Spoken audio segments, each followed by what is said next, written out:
Hello and welcome to GSC digital. সবাই কেমন আছি? আশা করি প্রত্যেকে ভালো আছি, কারণ এই যে নোটিফিকেশনটা বেরিয়েছে যেটার অপেক্ষা আমরা বহুদিন ধরে করেছিলাম।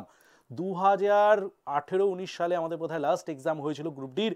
তারপর থেকে কিন্তু আমরা এটার জন্য বহুদিন ধরে অপেক্ষা করেছিলাম এই নোটিফিকেশনটার জন্য। তো সেই নোটিফিকেশনটা দেখার পর 23শে জানুয়ারি এই নোটিফিকেশনটা বেরিয়েছে। 23শে জানুয়ারি এই নোটিফিকেশনটা কিন্তু বেরিয়েছে এবং সেটা দেখার পর বোধহয় আমরা অনেকেই আরও ভালো হতে শুরু করেছি। যারা যারা এই পরীক্ষাটার জন্য অপেক্ষা করছিলে অধীর আগ্রহে, তাদের জন্য আজকে আমি পুরো ডিটেলস এই ভিডিওটা নিয়ে এসেছি। এতদিন পর এই ভিডিওটা নিয়ে আসার কারণ, 23শে জানুয়ারির পর আজকের দিনে এই ভিডিওটা নিয়ে আসার কারণ একটাই, কারণ যাতে তোমাদের কাছে সঠিকভাবে প্রত্যেকটা ইনফরমেশন পৌঁছয়। সেই কারণে কিন্তু আমি পুরোটা অ্যানালিসিস করে আজকে আমি নোটিফিকেশনটাও তোমাদের সঙ্গে শেয়ার করব। পুরোটা অ্যানালিসিস করে খুব সুন্দর করে এই ভিডিওটা কিন্তু বানানোর চেষ্টা করেছি। তাই প্রত্যেকে স্কিপ না করে পুরো ভিডিওটা ভালো করে দেখবে। সমস্ত ডেটা তোমাদের মধ্যে যা যা কোয়ারিজ উঠছে রেলওয়ে গ্রুপ ডির ফর্ম ফিল আপ নিয়ে, সমস্তটা তোমাদের কাছে ক্লিয়ার হয়ে যাবে। এনটিপিসির যে ফর্মটা বেরিয়েছিল তার সঙ্গে এর কি ডিফারেন্ট রয়েছে, সমস্তটাই আমরা একটা একটা করে জানবো। এবং যে কটা পয়েন্ট এখানে দেখতে পাচ্ছ, education qualification, age limit, state wise vacancy, medical, কী কী মেডিকেল লাগবে, এক্সাম প্যাটার্ন, কাট অফ, পুরো প্রিভিয়াস ইয়ার কাট অফ, পুরোটা কিন্তু এখানে ডিটেলসে পেয়ে যাবে। তাই স্কিপ না করে পুরো ভিডিওটা কিন্তু ভালো করে দেখবে। যতটা ভালো করে দেখবে ততটাই কিন্তু তোমাদের কাছে পরিষ্কার হবে। আমি আশা রাখি এই ভিডিওটা দেখার পর এই নিয়ে কোনো কোয়ারিজ তোমাদের সামনে আর আসবে না, বরং অন্যদের কোনো কোয়ারিজ থাকলে তোমরা সেটা ক্লিয়ার করে দিতে পারবে। তো যাই হোক, দেরি না করে আমরা পরপর একটা একটা করে স্লাইড করে আমরা পুরো বিষয়টা ভালো করে দেখার চেষ্টা করব। তো প্রথম স্লাইডে কি লেখা রয়েছে আমরা দেখব। ইম্পর্টেন্ট ডেট, কি কি ডেট ইম্পর্টেন্ট রয়েছে সেটা তো রয়েছেই প্রথম স্লাইডেই। কিন্তু কথা হচ্ছে এটা জানার আগেও আমরা প্রথম জানবো যে কথাটা স্যার এক্ষুনি বলল।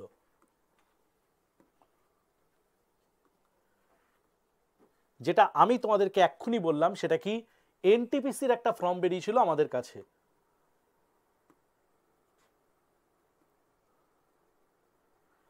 এনটিপিসির একটা ফর্ম আমাদের সামনে বেরিয়েছিল, তাই তো, যেটা আমরা ফিল আপ করেছিলাম, যেটায় প্রায় 11,000 11,500 মতো ভ্যাকান্সি ছিল। তারপরে বেরিয়েছে হচ্ছে রেলওয়ে গ্রুপ ডির, যেটা আমাদের সামনে এখন রয়েছে। ভ্যাকান্সির পরিমাণটা আমি পরের স্লাইডে দেখিয়ে দিচ্ছি। তো এর মধ্যে বেসিক কি পার্থক্য আছে এই দুটোর মধ্যে, এনটিপিসি আর রেলওয়ে গ্রুপ ডির মধ্যে বেসিক কি পার্থক্য আছে আমি সেটা প্রথমে বলে দেওয়ার চেষ্টা করি। অনেকের কাছে হয়তো এটা ক্লিয়ার, কিন্তু যারা প্রথমবার এই ফর্মটা দেখছো, সবেমাত্র এইচএস বা মাধ্যমিক পাস করেছো, তাদের জন্য আমি ডিটেলসে বলেছি দুটো পরীক্ষার মধ্যে কি বেসিক পার্থক্য আছে। রেলওয়ে গ্রুপ ডি জেনারেলি এখন রেলওয়ে যেটা করেছে সেটা এখন group D, group C, group B, group B এরকম কিছু বলে না, তারা বলে লেভেল। ঠিক আছে, তো জেনারেলি রেলওয়ে গ্রুপ ডি মানে এটা হচ্ছে রেলের লেভেল 1 এই পরীক্ষা। ওকে, আর এনটিপিসি যতগুলো দেখতে পেয়েছিলে তোমরা, সেটা 2, 3, 4, 5, 6 এইগুলো। আমি কিন্তু পুরো ডিটেলসে যখন এনটিপিসির নোটিফিকেশন বেরিয়েছিল তখনও কিন্তু আমি ডিটেলসে বলে দিয়েছিলাম কোন লেভেলের জন্য কীরকম রয়েছে। তো সেই জন্য এটা কোন level, level 1 railway group D, তার ফর্ম নোটিফিকেশন কিন্তু বেরিয়েছে। ঠিক আছে, যাই হোক, তো এবার আশা করি বুঝতে পেরেছি এনটিপিসি পরীক্ষার সঙ্গে রেলওয়ে গ্রুপ ডি পরীক্ষার কি বেসিক পার্থক্য রয়েছে বা কি রেমুনারেশন, সেগুলো আমরা দেখব, অসুবিধা কিছু নেই। কি পার্থক্য রয়েছে সেটা আশা করি প্রত্যেকের কাছে ক্লিয়ার হয়ে গেছে। তো এবার প্রথম কথা আমরা যেটা প্রথম জানা দরকার, ইম্পর্টেন্ট ডেট, কি কি ডেট রয়েছে। যেরকম আমি তোমাদের বলেছিলাম যে 23শে জানুয়ারি নোটিফিকেশান আউট হয়েছে, এখানে দেখতেই পেয়েছো অ্যাপ্লিকেশান নোটিফিকেশান বেরিয়েছে 23শে জানুয়ারি অনলাইন। তারপরে এটা কবে শেষ, লাস্ট তারিখ হচ্ছে 22শে ফেব্রুয়ারি 11টা 59, রাত্রি 11টা 59, 22শে ফেব্রুয়ারি, এটা কিন্তু লাস্ট ডেট অফ অ্যাপ্লিকেশন। প্রথমত বিষয়বস্তু লাস্ট ডেট বলে আমি বিশ্বাসই করি না লাস্ট ডেট বলে কিছু হয়। আমি বিশ্বাস করি আজকে আমরা জানতে পেরেছি রেলওয়ে গ্রুপ ডি সম্বন্ধে, এবং আজকের ভিডিওটা দেখার পর ডিটেলস সবার কাছে ক্লিয়ার থাকছে। আমি বিশ্বাস করি আজকেই লাস্ট ডেট। ঠিক আছে, আজকে তোমরা এটা ভিডিওটা দেখার পর আজকেই যেন প্রত্যেকের, যারা যারা মনে করছি যে আমরা এই পরীক্ষায় পাশ করবোই স্যার, আমরা খুব হার্ডেস্টভাবে এই পরীক্ষার জন্য বসেছিলাম, আমরা মাধ্যমিক পাশ করে এই পরীক্ষাটা আমরা দিতে চাই এবং এই ধরনের পরীক্ষা আমরা পেতে চাই, তাদের জন্য বলছি আজকেই তোমাদের কিন্তু লাস্ট ডেট। ভালো করে ডিটেলস আমি বলে দিচ্ছি, ভালো করে দেখে নাও, দেখে নিয়ে যেন ফর্মটা প্রত্যেকে যেন ফিল আপ করা হয়। যাই হোক, পরের কথায় আমরা ফিরি। সেটা কি, last date of pay application fees last date কবে, ফিজ পে করার 24শে ফেব্রুয়ারি, 24 ফেব্রুয়ারি। কারেকশন মডিফিকেশন ডেট ওরা দিয়েছে কবে, 25শে ফেব্রুয়ারি থেকে 6ই মার্চ। ডেটগুলো কিন্তু ভালো করে নিজেদের কাছে রেখো, কারণ এই ডেটগুলোই কিন্তু তোমাদের পরবর্তীতে কার্যকারী হবে। 25শে ফেব্রুয়ারি থেকে 6ই মার্চের মধ্যে তোমরা তোমাদের যে প্রবলেমগুলো রয়েছে নোটিফিকেশান অ্যাপ্লিকেশান করতে গিয়ে যে প্রবলেমগুলো পেয়েছিলে, প্রবলেমগুলো হচ্ছিল, সেগুলো হয়তো রেকটিফাই করতে পারবে। ইন জেনারেল আমি যতদূর জানি ফোন নাম্বার, জিমেল এবং নিজের নাম হয়তো চেঞ্জ করতে পারবে না, এছাড়া অন্যান্য কিছু হয়তো চেঞ্জ করতে পারবে। ওকে, তো নেক্সট স্লাইডে আমাদের যেটা রয়েছে সেটা কি, সেটা হচ্ছে আমাদের অ্যাপ্লিকেশন করতে পারবো কি, এলিজিবিলিটি ক্রাইটেরিয়া থাকলে আমরা এই পরীক্ষার জন্য অ্যাপ্লিকেশন করতে পারবো। কিন্তু তার আগে আমি একটা কথা বলে দিই, সেটা হচ্ছে এটা যে পরীক্ষাটা আমরা দেবো কেন, যারা যারা প্রথমবার এই পরীক্ষা দিতে, প্রথমবার এই ভিডিওটা দেখছো, যারা যারা কম্পিটিটিভ এক্সাম সম্বন্ধে একদম কিছু জানি না, তাদের জন্য আমি একবার রিপিট করে দিচ্ছি এই পরীক্ষাটা আমাদের দেওয়া উচিত কেন। আমি কেন স্যার বারবার বলছে যে প্রত্যেকেই ফর্মটা ফিল আপ করো, পরীক্ষা ভালো মতো দেওয়ার চেষ্টা করো। তার কারণ হচ্ছে এখানে দুটো, একটা কারণ তোমরা দেখতে পাচ্ছ, আর একটা কারণ তোমরা দেখতে পাচ্ছ না। আমি তোমাদের সামনে সেটা বলে দিচ্ছি। সেটা কি, এনটিপিসি, তোমাদের যে এনটিপিসির ফর্মটা ফিল আপ করেছিলে, যখন আমি বলেছিলাম তোমাদেরকে যে এনটিপিসি ফর্ম ফিল আপের সময় আমি তোমাদের দেখিয়েছিলাম সেখানে বেসিক পে কত রয়েছে। এনটিপিসি যে ফর্মগুলো আমরা ফিল আপ করেছিলাম সেখানে বেসিক পে রয়েছিল মোটামুটি 19,200 টাকা থেকে বেসিক পে ছিল, বেসিক পে। ওকে, বেসিক পে এটা ছিল, কিন্তু তোমরা ডিএ বা এইচআরএ এই সমস্ত কিছু যদি এটা এর সঙ্গে ইনক্লুড করো, নিয়ার অ্যাবাউট এটা দাঁড়াবে হচ্ছে নিয়ার অ্যাবাউট 35,000, নিয়ার অ্যাবাউট, আমি কিন্তু নিয়ার অ্যাবাউট শব্দটা ইউজ করেছি। ওকে, 35,000-এর কাছাকাছি দাঁড়াবে। কিন্তু এনটিপিসি হচ্ছে লেভেল 2 থেকে শুরু, এটা কিন্তু লেভেল 2-র বেসিক এবং লেভেল 2-র স্যালারি কিন্তু এটা। ওকে, তাহলে আমি এটা কি বললাম, railway group D. Railway group D কোন লেভেল আমি বলে দিয়েছি খানিকক্ষণ আগেই, লেভেল 1। এর বেসিক কত থেকে শুরু, এর বেসিক হচ্ছে 18,000 টাকা থেকে শুরু, বেসিক লেভেল 18,000 টাকা থেকে শুরু। এবং সেখান থেকে যদি এটা দেখো নিয়ার অ্যাবাউট 34,200 সামথিং, 218 টাকা এইরকম একটা বেসিক পে আসে as of 10th November 2024, I think so. তো 10ই নভেম্বর 2024-এ আমি একটা মানে salary slip group D level 1-এর দেখেছিলাম, সেই অনুযায়ী আমি তোমাদের বললাম যে এটা কিন্তু মোটামুটি এইটা আমাদের পে আউট দাঁড়ায়। তো এবার আমাকে একটা কথা বলো, এখানে দেখো এডুকেশন কোয়ালিফিকেশন পরে আসছি, আমাকে আগে বলো যে আজকের দিনে দাঁড়িয়ে 34,000, নিয়ার অ্যাবাউট 34,000 টাকার কাছাকাছি আমাদের যদি কেউ পে করে, তাহলে তার জন্য আমাদের মনে হয় মিনিমাম কোয়ালিফিকেশান আমাদের কাছে চাইবে যে হয়তো ইঞ্জিনিয়ার হতে হবে, না হলে হচ্ছে তুমি আইআইটি পাস আউট হতে হবে।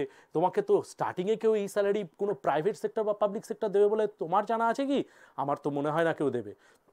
তাহলে এই পে লেভেলটা আমাদের কিন্তু পেতে গেলে, মোটামুটি প্রাইভেট বা পাবলিক সেক্টরে এই পে লেভেলটা পেতে গেলে আমাদের কি হতে হবে, মিনিমাম আইআইটি হতে হবে, মিনিমাম গ্র্যাজুয়েশন করতেই হবে, হ্যাঁ কি না?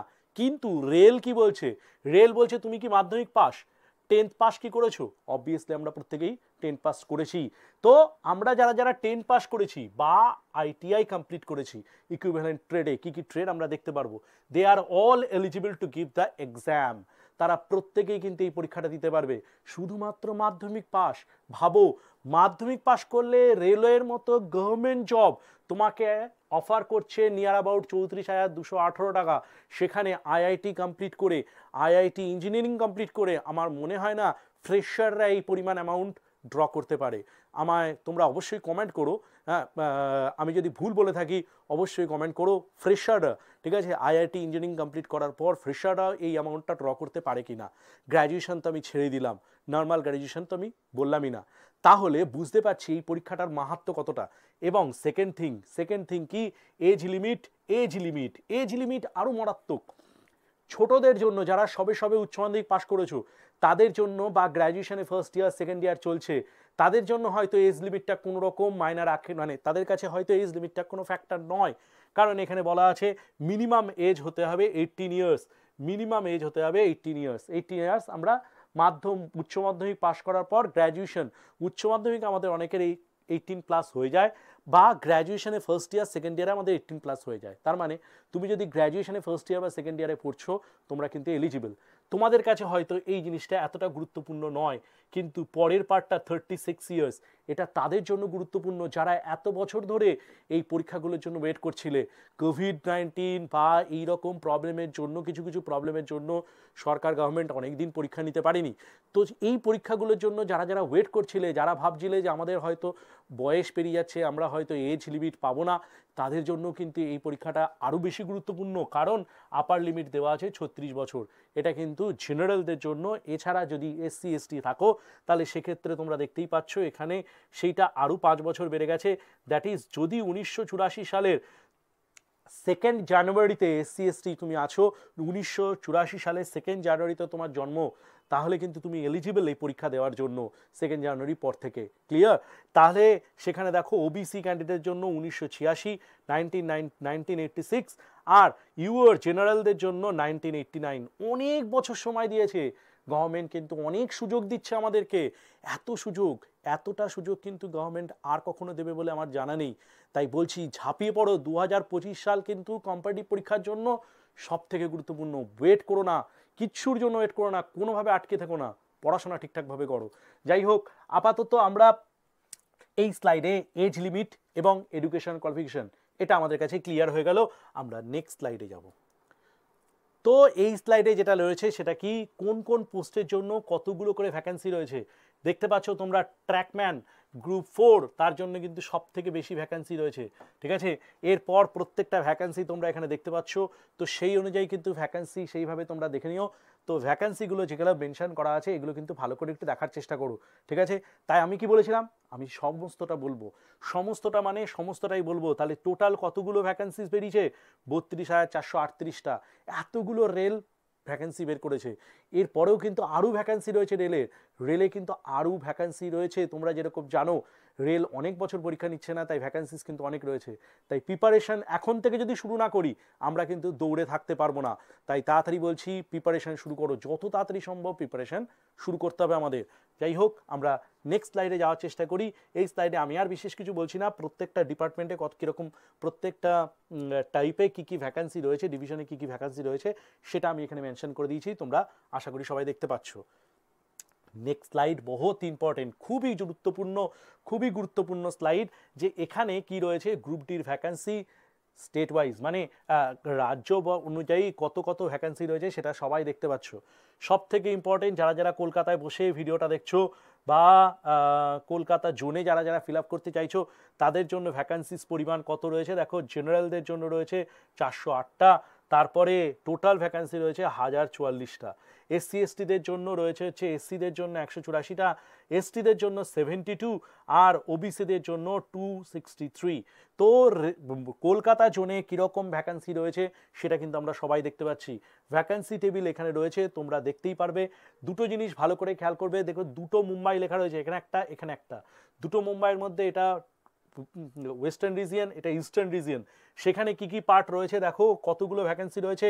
একটাই রয়েছে হচ্ছে তোমাদের কলকাতা, হ্যাঁ Kolkata eastern region, south eastern জোনে এইটা রয়েছে। আর কলকাতার ইস্টার্ন রিজিয়নে কিন্তু ইস্টার্ন রিজিয়নেও কিন্তু ভ্যাকেন্সি সেই পরিমাণেই রয়েছে, অনেকটাই রয়েছে। তাহলে আমাদের টোটাল কলকাতায় ভ্যাকেন্সি কিন্তু এই দুটোকে অ্যাড করে এতগুলো কিন্তু ভ্যাকেন্সি রয়েছে শুধু কলকাতাতে। সব থেকে বেশি ভ্যাকেন্সি কোথায় রয়েছে দেখা যাক, দিল্লিতে দেখো ভ্যাকেন্সিস পরিমাণ কতটা রয়েছে, ওকে। কিন্তু আবার আমরা যদি দুটো মুম্বাই অ্যাড করি, মানে এই মুম্বাইটা আর এই মুম্বাইটা যদি অ্যাড করি, সেখানেও কিন্তু ভ্যাকেন্সিস পরিমাণ অনেকটাই বেড়ে যাবে। এখানে এতগুলো, আর এই মুম্বাইয়ে দেখো 3244টা। টোটাল প্রায় নিয়ার অ্যাবাউট 7000, 7,000 ভ্যাকেন্সি কিন্তু শুধু মুম্বাইতেই রয়েছে। কলকাতাতে রয়েছে প্রায় 2000-এর কাছাকাছি, দিল্লিতে রয়েছে 4000-এর কাছাকাছি। এতগুলো ভ্যাকেন্সি কিন্তু রয়েছে। আমি ডিটেলসটা তোমাদের কাছে বলে দিলাম, তোমরা তোমাদের সুবিধা অনুযায়ী কোন জোন থেকে ফিল আপ করবে এখানে তোমাদের সেটা বলে দিচ্ছে। দুটো পার্ট দেখে হয়তো ভ্যাকেন্সি ফিল আপ করা উচিত, যেটা তোমরা দেখো কিনা জানি না, আমি বলে দিচ্ছি দুটো পার্ট দেখে দেখা উচিত। শুধুমাত্র এই লিস্ট দেখেই ভ্যাকেন্সি ফিল আপ করতে যাবে তা কিন্তু হবে না, এর সঙ্গে সঙ্গে কাট অফটাও দেখতে হবে। কাট অফটা ম্যান্ডেটরি, কাট অফটা না দেখে যদি এটা ফিল আপ করতে যাও তাহলে কিন্তু আটকে যেতে পারো। তাই জন্য দুটো স্লাইড অবশ্যই ভালো করে দেখে তারপরে ফর্ম ফিল আপের ডিসিশন নেবে কোন রিজিয়ন আমাদের কিভাবে চলা উচিত, ওকে। চলো এবার আমরা যাব নেক্সট স্লাইডে। নেক্সট স্লাইডে পরীক্ষা কিভাবে হবে। আমি এখানে শুধু একটা চার্ট রেখেছি, একটাই চার্ট রেখেছি এই কারণ পরীক্ষা কিভাবে হবে সেটা আমি একবার তোমাদের মুখে বলে দেওয়ার চেষ্টা করছি। আগে সেটা দেখে নিই, তারপরে আমরা কোয়েশ্চেন প্যাটার্নে যাচ্ছি। কি কি পরীক্ষা হবে, প্রথমে হবে সিবিটি কম্পিউটার বেসড ট্রেনিং একটা পরীক্ষা হবে, কম্পিউটার বেস একটা পরীক্ষা হবে। এই পরীক্ষায় যারা যারা পাস করবে তাদের চলে যাবে সোজা ফিজিক্যাল ট্রেনিং একটা হবে। ফিজিক্যাল ট্রেনিংয়ের মধ্যে কি কি আছে, কিছুটা দৌড় আছে, কিছুটা ওয়েট নিয়ে দৌড় আছে, যেরকম তোমরা জানো লেভেল 1-এ থাকে। ছেলেদের জন্য 35 কেজি নিয়ে একটা দৌড় রয়েছে, সঙ্গে ফ্রি হ্যান্ড দৌড়ও রয়েছে। তো ফিজিক্যাল রয়েছে। এরপর যেটা রয়েছে সেটা হচ্ছে মেডিকেল টেস্ট। এরপর যেটা রয়েছে সেটা হচ্ছে মেডিকেল টেস্ট, তারপরে যেটা রয়েছে ডকুমেন্ট ভেরিফিকেশান। ব্যাস, ডকুমেন্ট ভেরিফিকেশান হয়ে যাওয়ার পর তোমরা কিন্তু গ্রুপ ডির চাকরিটা পেয়ে যাচ্ছ, গ্রুপ ডি চাকরিটা কিন্তু করতে পারছো। তাহলে আমাদের প্রথম রিটেন টেস্ট এটা, তারপরে আমাদের যেটা রয়েছে ফিজিক্যাল টেস্ট, এই দুটো তোমাদের হাতে, তারপরে মেডিকেল টেস্ট, মেডিকেল টেস্টে পাশ করার পর ডকুমেন্ট ভেরিফিকেশানটা হয়ে গেলেই আমরা কিন্তু এই জবটা পেয়ে যেতে পারছি। তাহলে আমাদের পরীক্ষার প্রসিডিওর কী কী রয়েছে? 3টে। মানে অফিসিয়ালি বলতে যেতে পারে তোমার হাতে কটা রয়েছে? 2টো। একটা হচ্ছে CBT 1, যে পরীক্ষাটার সমস্ত ডেটা এখানে দিয়েছি আমি কিভাবে পরীক্ষাটা হবে। আর একটা পার্ট কি রয়েছে? Physical test. এই দুটো কমপ্লিট হয়ে গেলেই আমরা কিন্তু যেটা দিতে পারছি, মেডিকেল টেস্ট হয়ে যাওয়ার পর আমরা কিন্তু ডকুমেন্ট ভেরিফিকেশন হয়ে গেলেই রেলওয়ে গ্রুপ ডির জবটা কিন্তু পেতে পারছি। তাহলে পরীক্ষার প্রসিডিওরটা এখানে আশা করি ক্লিয়ার হয়েছে। এবার আমরা দেখব CBT 1 পরীক্ষাটা কিসের উপর হবে। জেনারেল সায়েন্স, যাদের জেনারেল সায়েন্স 25 নম্বর রয়েছে, জেনারেল সায়েন্স 25টা কোয়েশ্চেন আছে, 25 নম্বরে রয়েছে। ম্যাথমেটিক্স 25টা কোয়েশ্চেন রয়েছে, 25 নম্বরে রয়েছে। জেনারেল ইন্টেলিজেন্সি 30টা কোয়েশ্চেন রয়েছে, 30 নম্বরে রয়েছে। General awareness, current affairs 20 question রয়েছে, 20 মার্কসের রয়েছে। টোটাল 100 মার্কসের পরীক্ষা, 90 মিনিট টাইম। মানে তোমরা যদি একটু সেগমেন্ট করে দেখো তাহলে বুঝতে পারবে এই 20 আর 25 টোটাল মিলিয়ে 45 আছে আমাদের জিকে পার্টের মধ্যে, বলতে পারো ইন জেনারেল জিকে পার্টের মধ্যে। ম্যাথের মধ্যে রয়েছে 25 আর জিআই এর মধ্যে রয়েছে 30। তার মধ্যে এখানে একটা সুবিধা আছে, জিকে অনেকের ক্ষেত্রে প্রবলেমেটিক হয়, তাদের জন্য যেটা সুবিধা আছে 25 নম্বর শুধু সায়েন্স থেকে আছে, মানে একটা সেগমেন্টকে পুরো আলাদা করে দেওয়া হয়েছে। কারেন্ট অ্যাফেয়ার্স বা জিএ জেনারেল অ্যাওয়ারনেস থেকে যে কোয়েশ্চেনটা রয়েছে সেটা মাত্র 20 নম্বর। তার মানে যদি আমরা এই যে জেনারেল ইন্টেলিজেন্সি, ম্যাথ আর সায়েন্স, এই 3টে জিনিসে যদি ঠিকঠাকভাবে করে যাই তাহলেই কিন্তু আমরা গ্রুপ ডির পরীক্ষার পদের দিকে, অনেকটা পরীক্ষা পাশ করার দিকে আমরা কিন্তু অনেকটাই এগোতে পারবো। তাহলে এই 3টে জিনিসের উপর যদি আমরা ঠিকঠাক জোর দিতে পারি তাহলে কিন্তু আমরা অনেকটা এগোতে পারবো। এক্ষেত্রে কিন্তু এটা একটা সুবিধা রয়েছে। ক্লিয়ার? চলো নেক্সট পার্টে আমরা যাব। নেক্সট পার্ট কি রয়েছে, কোথায় কি কি কাট অফ রয়েছিল গত বছর বা গত পরীক্ষায় কি কি কাট অফ ছিল। এখানে মনে করো তোমরা দেখতেই পাচ্ছ সব থেকে বেশি কাট অফ কোথায় রয়েছে?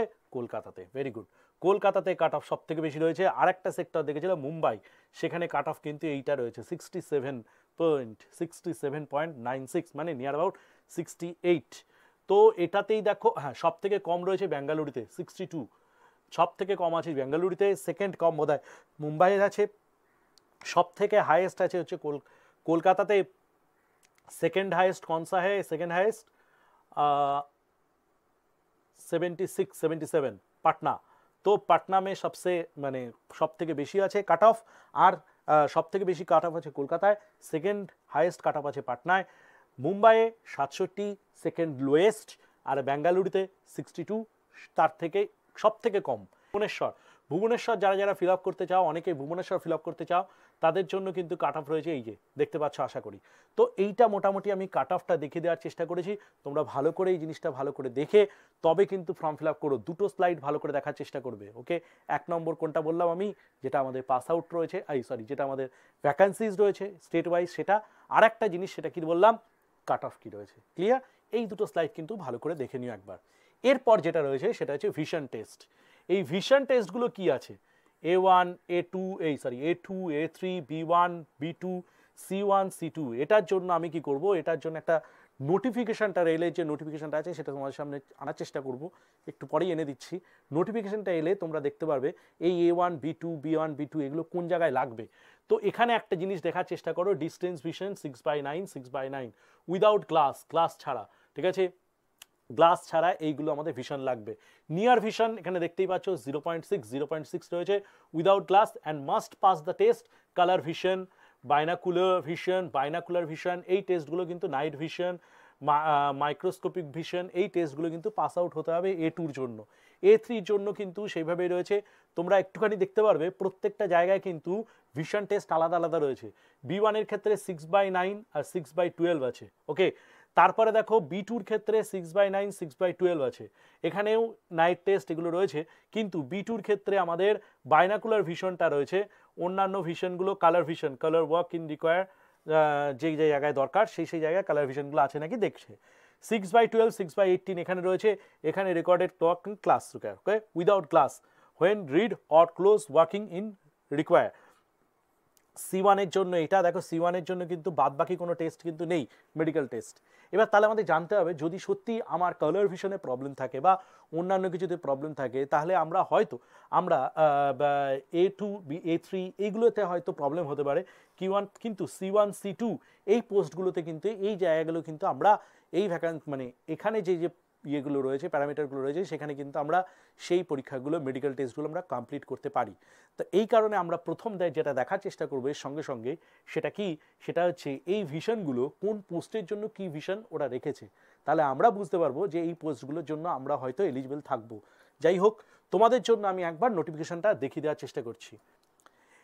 এইটা হচ্ছে তোমাদের সেই নোটিফিকেশান, রেলওয়ের সাইট থেকে নেওয়া তোমাদের পুরো নোটিফিকেশানটা এখানে রয়েছে, অনেক বড় পাতা।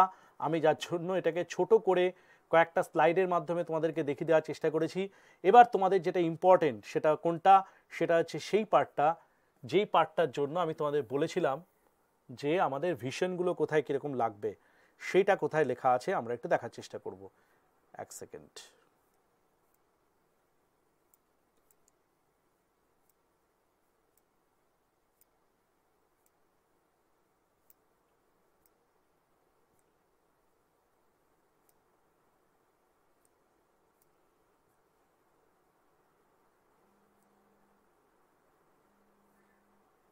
এই যে তোমাদের সামনে রয়েছে, দেখো কি কি লেখা রয়েছে। C1 B1 C1 C1 B1 B1 medical standard B1 B1 B1 B1 B1 C1 C1 B1, ঠিক আছে। তারপরে দেখো এইখানে মেডিকেল স্ট্যান্ডার্ড রয়েছে C1 B1 C1 A3 A1 B2 B1। তাহলে পয়েন্টসম্যান বি সেখানে কিন্তু আমাদের যেটা ভিশন রয়েছে A2, দেখতে পাচ্ছ আশা করি। তারপরে দেখো অ্যাসিস্ট্যান্ট ট্র্যাক, সেখানে কিন্তু A3, ঠিক আছে। তার মানে বুঝতেই পাচ্ছি কোন জায়গায় কি ভিশন রয়েছে সেটা কিন্তু এখানে মেনশন করা রয়েছে, অ্যাজ যেরকমভাবে নোটিফিকেশনটা রয়েছে সেইভাবেই কিন্তু আমি দেখিয়ে দেওয়ার চেষ্টা করেছি। তো এইটা কিন্তু ভালো করে একটু তোমরা দেখে তারপরে কিন্তু ফর্ম ফিল আপ করার চেষ্টা করো। যাই হোক, আমরা আরেকটুখানি দেখে নেব, সেটা হচ্ছে আগের পার্টটা একবার দেখি, তাহলে অনেকটা ক্লিয়ার হবে। এই যে এখানেও দেখো পোস্টগুলো লেখা রয়েছে, সেই পোস্টে কোন পোস্টের জন্য কি ভিশন রয়েছে, কীভাবে রয়েছে, পুরোটা কিন্তু আমি নোটিফিকেশনের মধ্যে দেখিয়ে দেওয়ার চেষ্টা করি। তো আমি কিন্তু ডিটেলসে পুরো জিনিসটা তোমাদের সামনে এনে দেওয়ার চেষ্টা করলাম, কিন্তু কথা হচ্ছে এটা যে স্যার আপনি তো বললেন এই ফর্মটা ফিল আপ করবো, তোমাদেরকে জিএসসি কিভাবে এই বিষয়ে পুরোটাই সাহায্য করবে সেটাও আমি একটুখানি বলে দিই। পুরো ডিটেলসে কিভাবে সাহায্য করবে, দেখো প্রথমত আমাদের জিএসসিতে যে যে কোর্সগুলো তোমরা জানো রয়েছে, সেটা কি WBCS RCC এই যে কোর্স, এই কোর্সের মধ্যে কিন্তু তোমাদের রেলওয়ের এই পরীক্ষা, যারা এনটিপিসি পরীক্ষা দিতে চাইছো তাদের সমস্ত সিলেবাস কিন্তু এই কোর্সগুলোর মধ্যে কিন্তু পুরোটাই কমপ্লিট হয়ে যাচ্ছে। প্যারালালি তারা এই পরীক্ষাগুলোর মানে এই কোর্সগুলোর মাধ্যমে কিন্তু অন্যান্য পরীক্ষার জন্য এলিজিবল থাকছে। ভারতবর্ষের যে কোনো পরীক্ষা, WBCS সহ, ওয়েস্ট বেঙ্গলের সবথেকে বড় পরীক্ষা WBCS সহ ভারতবর্ষের যে কোনো পরীক্ষা দেওয়ার জন্য কিন্তু এই কোর্সটা আমাদের এখানে রয়েছে, যার মধ্যে কিন্তু রেলের এই জিনিসটা তোমাদের কভার হয়ে যাচ্ছে। রেলের গ্রুপ ডি, এনটিপিসি সেগুলো কিন্তু সবই এর মধ্যে কভার হচ্ছে। আরসিসি যে ব্যাচটা রয়েছে, আরসিসি ব্যাচের মধ্যে কিন্তু আমাদের যেটা রয়েছে শুধু WBCS টপিকটা নেই, WBCS এর যে রিটেন এক্সামের জন্য যেরকমভাবে রেডি করা হয় সেই পার্টটা বাদ দিয়ে পুরো পার্ট, মানে বাদ বাকি যা যা পরীক্ষা রয়েছে, মানে এসএসসি, রেলের গ্রুপ ডি, এনটিপিসি, এই ফর্ম সমস্ত কিছুর পরীক্ষার কিন্তু মানে জন্য আরসিসি ব্যাচটা কিন্তু রয়েছে। সেই ব্যাচে কিন্তু তোমরা মানে নিজেদেরকে এনরোল করতে পারবে। এর সঙ্গে সঙ্গে এই দুটো ব্যাচে যদি এনরোল করো তাহলে তোমাদের যে কোনো পরীক্ষার জন্য তোমরা এলিজিবল করতে পারো। কিন্তু তোমরা যদি বলো না স্যার আমি শুধু রেলওয়ে গ্রুপ ডি পাখির চোখ করে রেখেছি, আমি শুধু রেলওয়ে গ্রুপ ডির পরীক্ষায় দেবো, রেলওয়ে গ্রুপ ডি পরীক্ষায় পাশ করবো, তাদের জন্য রয়েছে, তাদের জন্য রেলের কোর্সও রয়েছে। শুধু রেলের কোর্স রয়েছে, যার মাধ্যমে কিন্তু তোমরা গ্রুপ ডি, এনটিপিসি, যারা এনটিপিসি পরীক্ষা দেবে, যারা ফর্ম ফিল আপ করেছে তারা কিন্তু অলরেডি প্রচুর সংখ্যক স্টুডেন্ট তারা কিন্তু আমাদের জর্জের সঙ্গে যুক্ত হয়ে অলরেডি তারা পড়াশোনা চালিয়ে যাচ্ছে। আমরা রেলওয়ে গ্রুপ ডির জন্য কিন্তু সেইভাবে পড়াশোনা আমাদেরকে করতে হবে। খুব ভালো করে পড়াশোনা করো, আমি কথা দিচ্ছি তোমাদের কাছে এই পরীক্ষাটা একদম ইজিলি তোমরা পাশ করতে পারবে। যাই হোক, প্রত্যেকে কমেন্টে একটা জিনিস লিখবে, সেটা কি যে আমি ডেটাটা দিলাম সেই ডেটাটা তোমাদের কাছে কতটা ফ্রুটফুল হবে এবং তোমাদের কতটা আশা করি পুরোটা ফ্রুটফুল হবে। এবং তোমাদের যদি আর কিছু জানার ইচ্ছা থাকে, তোমাদের যদি মনে হয় যে না স্যার রেলওয়ে গ্রুপ ডির ওপর এই রকম টাইপের কিছু জিনিস নিয়ে আসার চেষ্টা করুন, তো আমি অবশ্যই সেই রকম কিছু জিনিস তোমাদের জন্য আনার চেষ্টা করব। ভালো করে পড়াশোনা করো। আমি আজকে আর ভিডিওটা দীর্ঘায়িত করছি না। চ্যানেলটা সবাই সাবস্ক্রাইব করবে এই রকম ইন্টারেস্টিং ভিডিও এবং ফুল নোটিফিকেশন সম্বন্ধে ডিটেলসে জানার জন্য চ্যানেলটা অবশ্যই সাবস্ক্রাইব করো। তোমরা অবশ্যই কমেন্টে জানিও যে তোমাদের কি, আমরা চিন্তাভাবনা চালাচ্ছি যে রেলওয়ে গ্রুপ ডির ওপর কিছু কোয়ারিজ বা কিছু কোয়েশ্চেন আমরা লাইভে সলভ করার চেষ্টা করব। সেক্ষেত্রেও তোমাদের যেটা করতে হবে সেটা হচ্ছে এটা তোমাদেরকে কমেন্টে লিখতে হবে যে তোমাদের কী ধরনের জিনিস ডিজিটাল প্ল্যাটফর্মের প্রয়োজন, তোমাদের কী ধরনের জিনিস তোমাদের ডিজিটাল প্ল্যাটফর্মের প্রয়োজন। রেলওয়ে গ্রুপ ডিতে তোমাদের কীভাবে আমরা তোমাদের সঙ্গ দিতে পারি এটা কিন্তু ডিটেলসে তোমাদের লিখতে হবে যে স্যার এই জিনিসটা করলে ভালো হয় বা এইটা করলে ভালো হয়। তোমরা যা ফিডব্যাক দেবে তোমাদের ফিডব্যাকের উপরেই কিন্তু আমরা আরও ভালোভাবে এগোতে পারবো। তাই প্রত্যেকের ফিডব্যাক আমি অবশ্যই চাই। প্রত্যেকে অবশ্যই কমেন্টে লিখবে তোমাদের কী কী প্রয়োজন, আমরা কিন্তু সেইভাবেই পরবর্তী পথ নির্ধারণ করব। আজকে আমার বক্তব্য এইটুকুই রইল, বাকি কথা পরবর্তীতে হবে। যেরকমভাবে ক্লাসে আমি বলে থাকি